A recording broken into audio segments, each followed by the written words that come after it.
Hello दोस्तों, आज हम आपको जन्म प्रमाण पत्र और मृत्यु प्रमाण पत्र के बारे में बताएंगे।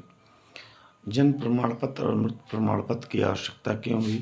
क्योंकि भारत सरकार ने registration of death and birth and death act 1969 पारित किया, जिसके प्रक्रिया नियमावली बनाई और इस नियमावली को 2002 में संशोधित किया गया, जिसके तहत फिलहाल वर्तमान में जो प्रक्रिया है जन्म और मृत्यु प्रमाण पत्र जारी करने की, वो बताई गई है। जन्म, जीवित जन्म या मृत जन्म दो प्रकार के हो सकते हैं।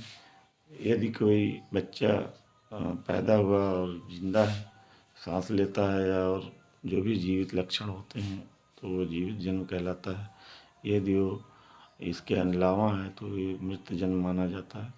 तो जो भी जन्म या मृत्यु का लक्षण है, या कोई व्यक्ति मर गया है, डेथ हो गई है उसकी, तो उसके पंजीकरण के लिए जो प्रक्रिया बताई गई है वो अधिनियम और नियमावली को दोनों को साथ लेके यदि हम देखें तो एक सरल प्रक्रिया है कि किसी भी व्यक्ति के जन्म या मृत्यु प्रमाण पत्र के लिए एक प्रारूप, सूचना प्रारूप होता है, जिसमें सूचना दिया जाता है कि अमुक व्यक्ति या फला व्यक्ति या फला बच्चे का जन्म हुआ है या फला व्यक्ति की मृत्यु हुई है।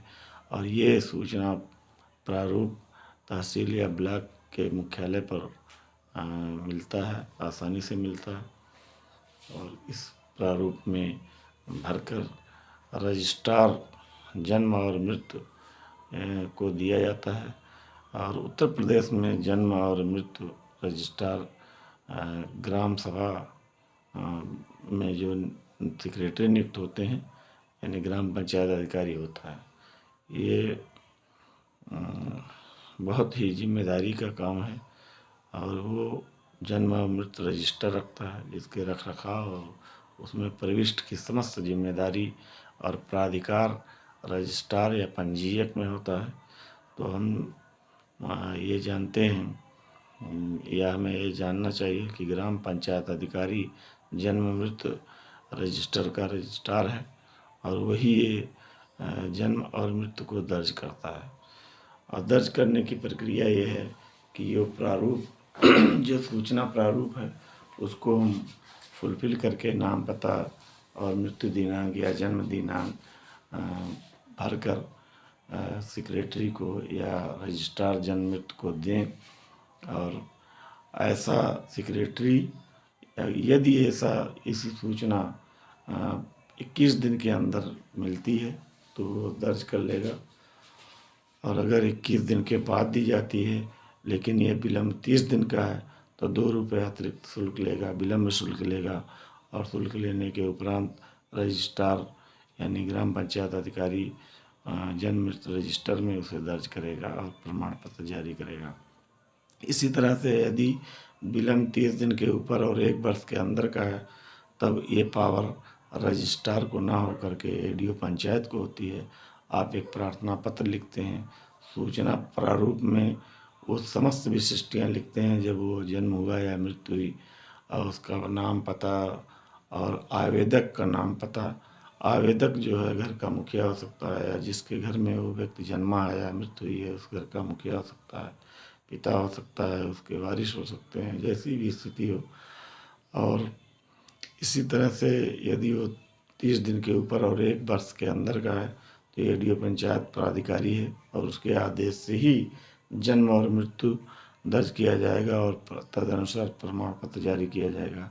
यदि विलम्ब 1 वर्ष से ऊपर का है तो एसडीएम महोदय, जो सब डिविजनल मजिस्ट्रेट तहसील पे होते हैं, उनको एक प्रार्थना पत्र, मैं शपथ पत्र के, एक शपथ पत्र के साथ और सूचना प्रारूप में समस्त विशिष्टियाँ भरकर दी जाएंगी, जिस पर वो आदेश करेंगे एडीओ पंचायत को। एडीओ पंचायत पुनः आदेश करेंगे सेक्रेटरी अर्थात रजिस्ट्रार जन्म मृत्यु को कि वो जांच करें।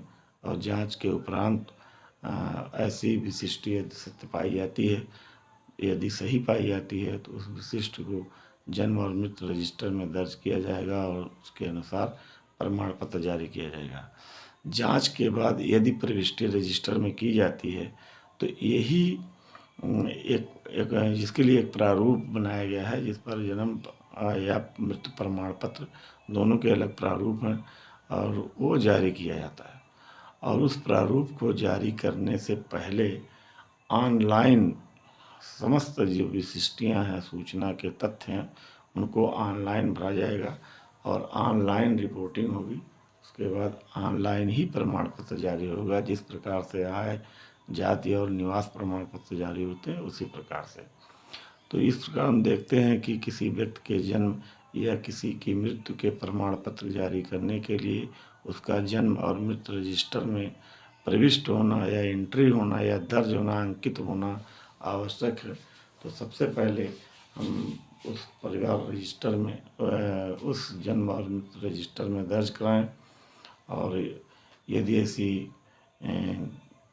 ऐसा जन्म या मृत्यु किसी के घर में या किसी की जानकारी में होती है और वो घर का मुखिया है, जिम्मेदार है, तो सूचना देने का हकदार है।